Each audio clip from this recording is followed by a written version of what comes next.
पूरे उपचुनाव में समाजवादी पार्टी का जोर 2027 विधानसभा चुनाव का नैरेटिव सेट करने पर था। अखिलेश यादव को 27 के सत्ताधीश भी कहा जा रहा था। मतदाताओं में अखिलेश यादव को लेकर नई उम्मीदें थी, लेकिन 9 में से 7 सीटें योगी को जिताकर मतदाताओं ने मैसेज दे दिया है कि 2027 के सत्ताधीश कौन हो सकते हैं।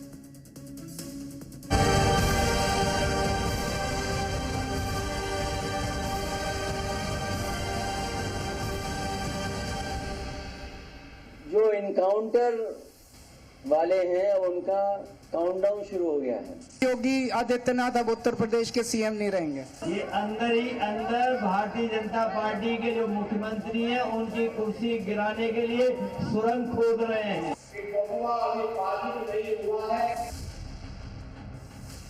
ये पोस्टर तो आपको याद होगा ही, जिसे समाजवादी पार्टी के कार्यकर्ताओं ने यूपी के हर उस चौक चौराहे पर लगाया जहां उपचुनाव होने थे। विशालकाय होर्डिंग और बैनर पर चस्पा किए गए पोस्टर पर बड़े बड़े शब्दों में लिखा गया था 2027 के सत्ताधीश, और इसी टैगलाइन के साथ एसपी सुप्रीमो अखिलेश यादव की तस्वीर लगाई गई थी। मगर किसे पता था कि यूपी उपचुनाव के नतीजे आने के साथ ही समाजवादी पार्टी के कार्यकर्ताओं के सरमान पर पानी फिर जाएगा। अखिलेश यादव को 2027 का सत्ताधीश बनाने का ख्वाब चकनाचूर हो जाएगा, और हुआ भी वही। उत्तर प्रदेश की 9 विधानसभा सीटों पर उपचुनाव हुआ, जिसमें से 7 सीटों पर बीजेपी गठबंधन की बम्पर जीत हुई। वहीं समाजवादी पार्टी को महज 2 सीटों पर जीत मिली। लोकसभा चुनावों के दौरान जिस तरह यूपी में बीजेपी की फजीहत हुई, उससे न सिर्फ उबरना बल्कि जबरदस्त वापसी करने का जिम्मा सीएम योगी पर था। उन्होंने उपचुनाव में पूरी ताकत झोंक दी, हर विधानसभा सीट पर रैली की। नतीजा ये हुआ कि उत्तर प्रदेश के उपचुनाव में बीजेपी को ऐतिहासिक जीत हासिल हुई।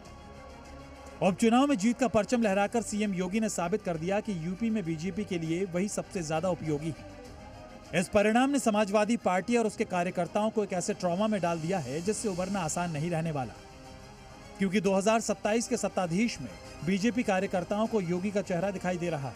नतीजों के साथ योगी ने 2027 के विधानसभा चुनाव में मजबूत दावेदारी पेश की है, जबकि गिरे मनोबल के साथ अखिलेश के लिए 2027 की डगर मुश्किल दिख रही है। 27 का सत्ताधीश कौन है? अखिलेश यादव।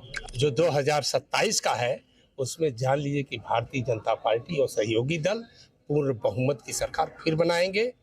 और दूसरी बात, यहाँ दावा कर रहे थे कि हम सारी सीटों पर विपक्षी कि हम सारे ले जाएंगे। परिणाम आपके सामने है।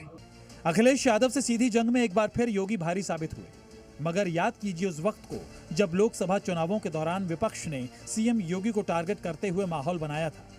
चुनावी मंच से तमाम तरह के दावे किए जा रहे थे, वो ये कि सीएम योगी की कुर्सी खतरे में है। 2 महीने में योगी की विदाई होने वाली है।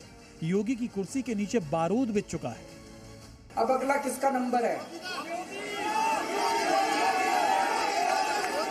योगी आदित्यनाथ।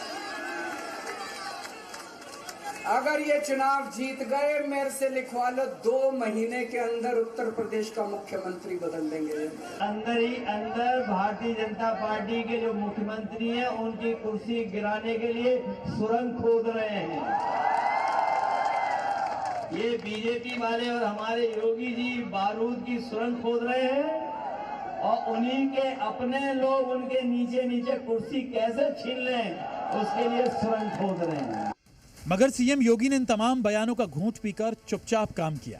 चुनावों की 9 विधानसभा सीटों पर पूरी ताकत झोंकी, और अब नतीजे सीएम योगी के बुलंद इरादों और हौसलों की गवाही दे रहे हैं। योगी जी तो पहले से ही सत्ताधीश हैं और आगे भी रहेंगे।